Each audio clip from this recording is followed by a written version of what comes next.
Nah, yang terpenting ada yang bagus nih berita nih soal event. Tadi juga kita bicarakan kepala daerah, tolong betul agar kemudian ekonomi masyarakat bergerak bukan hanya dari APBD, tapi dari kegiatan. Tapi kegiatan ini pun kurangi menggunakan APBD. Contoh misalnya Rejang Lebok mengadakan HUT besar-besaran. Sudah dianggarkan nih di APBD besar miliaran. Saya bilang jangan. Gunakan pihak yang lain, sponsorship segala macam. Dia laporan tadi. Alhamdulillah Pak Go, arahannya kami tidak lanjuti dari total sekian miliar, kami hanya gunakan paling 100 juta. Kalau itu silakan.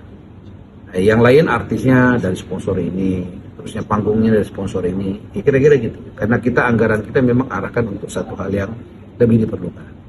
Begitupun di Seluma akan ada HUT juga yang menyedot banyak orang, kemudian ada UMKM bergerak. Memang saya minta setiap daerah mengadakan event besar agar kemudian UMKM bergerak. Kita ada agenda tahunan Tambot namanya. Itu oke lah Tambot. Dan kita backup dengan APBD kali itu. 1, berapa begitu kan. Tetapi kita ingin ada juga kegiatan yang lain. Kalau di kota dulu ada Semarak Merah Putih selama 12 hari. Nanti akan ada tablik akbar Indonesia berdoa. Targetnya itu 1,5 juta orang. 1,5 juta. Awalnya 5 juta. Tapi karena transportasi udara kita juga rasanya berat begitu, laut kita juga rasanya berat, darat juga kita sangat terbatas begitu, kita minta dari 5 itu jadi 1,5 juta. Orang tanya masuk akal nggak sih penduduk kita aja cuma 2 juta sekian Pak?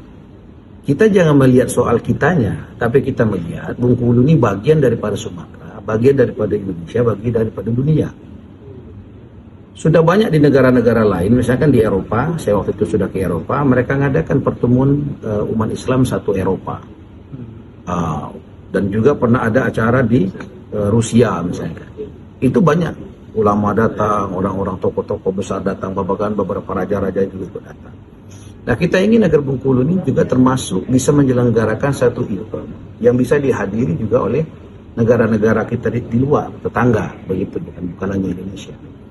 Kita hitung kalau 1 juta saja yang datang, kalau 1 juta yang datang, nggak usah banyak-banyak. Pagi belanja 10.000. Siang belanja lagi 10.000, sore atau malam 10.000, 30.000 kali 1 juta berapa? 30.000. Kali kan mereka misalkan 4 hari di sini, 3 kali 4, hampir 100 miliar uang berputar. Nah ini yang salah satu, apakah ada APBD kita? Sekecil mungkin, syukur-syukur gak ada. Dan kalau toh APBD ada itu sifatnya bukan kepada bayar ini, bayar itu, yang duit habis, tidak. Tapi harus ada berupa aset, yang kemudian itu menjadi milik pemerintah. Sehingga kemudian uang itu tidak keluar. Nah event seperti itu yang kita dorong, setiap kepala daerah punya agenda. Seperti Bupati Benteng misalnya kan, beliau pamit mengadakan pertemuan se-Indonesia. Zikir, apa namanya itu kan. Saya bilang bagus, itu yang kita maksud. Jadi daripada itu diadakan di tempat lain, adakan saja di Bengkulu. Sehingga orang-orang dari seluruh Indonesia akan datang, tentu mereka akan makan. Tentu mereka akan jajan. Tentu mereka juga banyak cenderamata yang bisa ditawarkan. Ini yang kita maksud. Kalau setiap waktu, setiap kabupaten kota mengadakan acara besar, ekonomi akan bergerak. Gitu ya.